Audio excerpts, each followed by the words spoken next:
கிறிஸ்துவானவர் வேத வாக்கியங்களின்படி நமது பாவங்களுக்காக சிலுவையிலே மரித்தார்.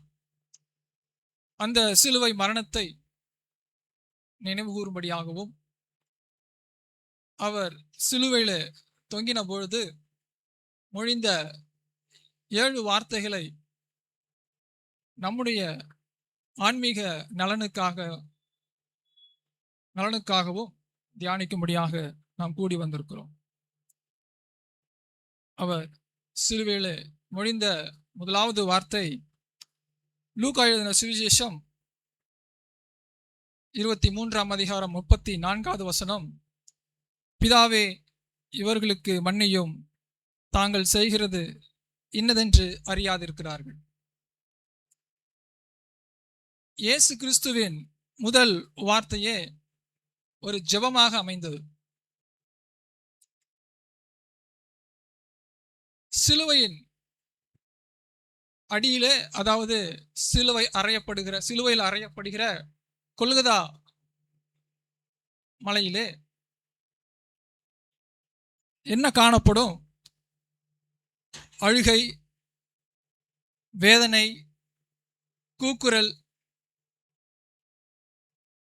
நான் எந்த தப்புமே செய்யல, ஆனா என்னைய சிலுவையில் அறையிறாங்க என்கிற அந்த ஒரு ஏமாற்றமான வார்த்தைகள் இதுதான் கேட்டுக்கொண்டிருக்கும். ஆனால் இயேசு கிறிஸ்துவுக்கோ அது ஜெபிப்பதற்கான இடமாக இருந்தது. இயேசு தமக்காகவோ அல்லது தமக்கு பிரியமானவர்களுக்காகவோ ஜெபிக்கவில்லை, இந்த ஜெபத்தை ஏறெடுக்கவில்லை. தன்னை சிலுவையில் அறைந்த நபர்களுக்காக ஜெபித்தார். அவர் இந்த வார்த்தையை 34வது வசனத்தில் நாம் இந்த முதல் வார்த்தையை நாம் பார்க்கிறோம். அடுத்த வார்த்தை, அதாவது சிலுவிலே அவர் மொழிந்த 2வது வார்த்தை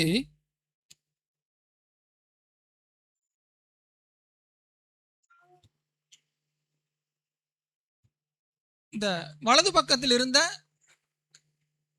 குற்றவாளியிடம் அவர் சொன்னது, இன்றே பரதீசில் இருப்பாய். இந்த 2 வார்த்தைகளுக்கும் இடையிலே ஒரு சில சம்பவங்கள் நடக்குது. இயேசு கிறிஸ்துவின் வஸ்திரங்களை தங்களுக்குள் பங்கிட்டுக் கொள்ளும்படி அவர்கள் சீட்டு போடுகிறார்கள். அடுத்து அவர் சிலுவையில் அறையப்பட்டதை ஜனங்கள் நின்று பார்த்து கொண்டிருக்கிறார்கள். அதோடு மட்டுமல்ல, இகழ்ந்து கொண்டிருக்கிறார்கள். இயேசு கிறிஸ்துவை இகழ்ந்து கொண்டிருக்கிறார்கள். அதிகாரிகளும் அவர்களோடு சேர்ந்து இகழ்ந்து கொண்டிருக்கிறார்கள். இவன் மற்றவர்களை ரட்சித்தான், தேவனால் தெரிந்து கொள்ளப்பட்ட கிறிஸ்துவாக இருந்தால் இவன் தன்னைத்தானே ரட்சித்துக் கொள்ளட்டும் என்ற ஒரு இகழ்ச்சியான வார்த்தைகள். போர் சேவகர்கள் காடியை கொடுத்து, நீ யூதருடைய ராஜாவாக இருந்தால் உன்னையே ரட்சித்துக்கொள். இது போர் சேவர்களுடைய ஒரு இகழ்ச்சி. கடைசியாக அவரோட சிலுவையில் அறையப்பட்ட 2 குற்றவாளிகள்.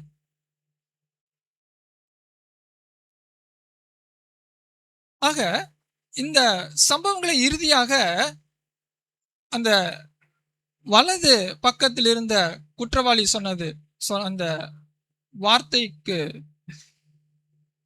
மறுமொழியாக அவர் சொன்னது, நீர் வரும்பொழுது, மகிமையோடு வரும்பொழுது என்னை நினைவு கூறும். அந்த நல்ல கல்லனுடைய குற்றவாளியுடைய வார்த்தை. அப்போது இயேசு சொல்றாரு, இன்றே நீ பரதேசில் இருப்பாய்.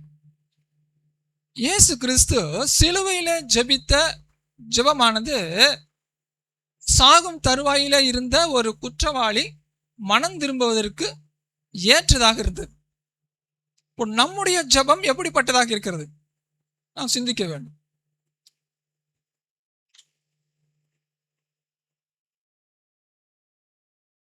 மன்னிப்பது என்பது பெருந்தன்மையான செயல் அல்ல, அது ஒவ்வொரு கிறிஸ்துவனுடைய பொறுப்பு, கடமை.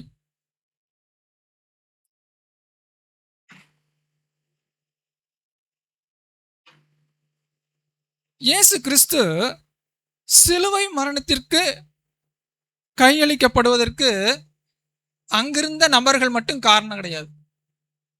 நாம் ஒவ்வொருவரும் காரணம்.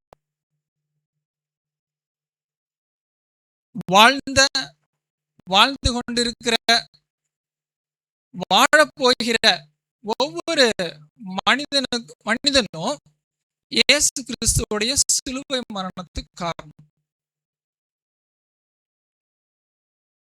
இயேசு கிறிஸ்துவின் ஜெபம் அவரை சிலுவையில் அறைந்தவர்களுக்கு மட்டுமல்ல, நமக்கும் தேவைப்படுகிறது. இயேசு கிறிஸ்துவை சிலுவையில் அறைந்தவர்கள் அவர்கள் அறியாமல் இருக்கிற நாம் ஒவ்வொரு நாளும் அவரை சிலுவையில் அறைந்து கொண்டிருக்கிறோம். நம்முடைய அக்கிரமங்களினாலும் பாவங்களினாலும் மீறுதலினாலும் நாம் ஒவ்வொரு நாளும் இயேசு கிறிஸ்துவை சிலுவையில் அறைந்து கொண்டிருக்கிறோம். இயேசு கிறிஸ்துவின் ஜெபம் நமக்கு தான் தேவை. அவர் மன்னித்தார். அவர் விடுக்கிற அழைப்பு நம்மையும் மன்னிக்க சொல்கிறார். பரமண்டல இருக்கிற ஜெபத்துல சொல்றோம், எங்களுடைய குற்றங்களை மன்னியும் சொல்றோம். அதற்கு முன்பாக நாம் பிறருடைய குற்றங்களை மன்னிக்கணும்.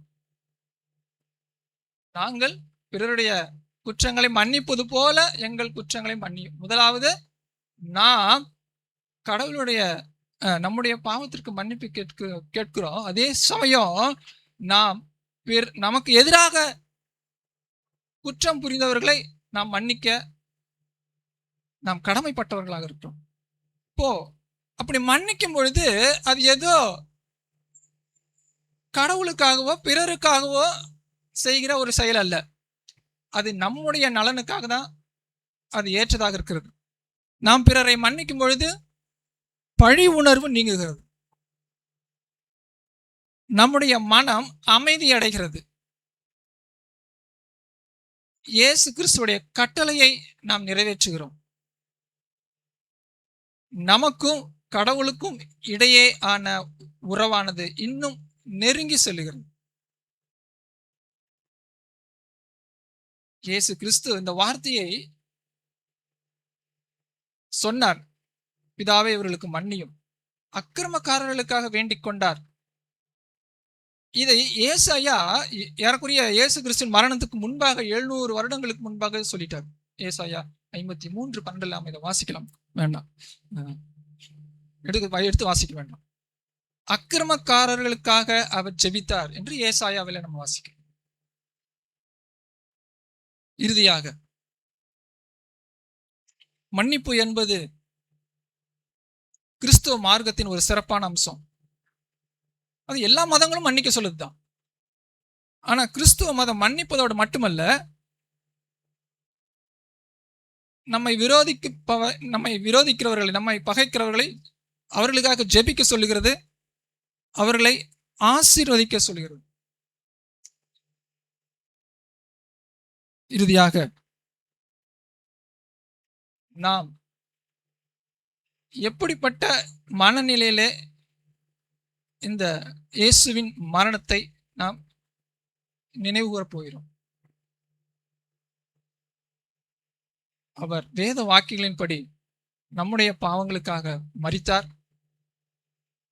அடக்கம் பண்ணப்பட்டார், 3ஆம் நாளிலே உயிரோடு எழுந்தார்.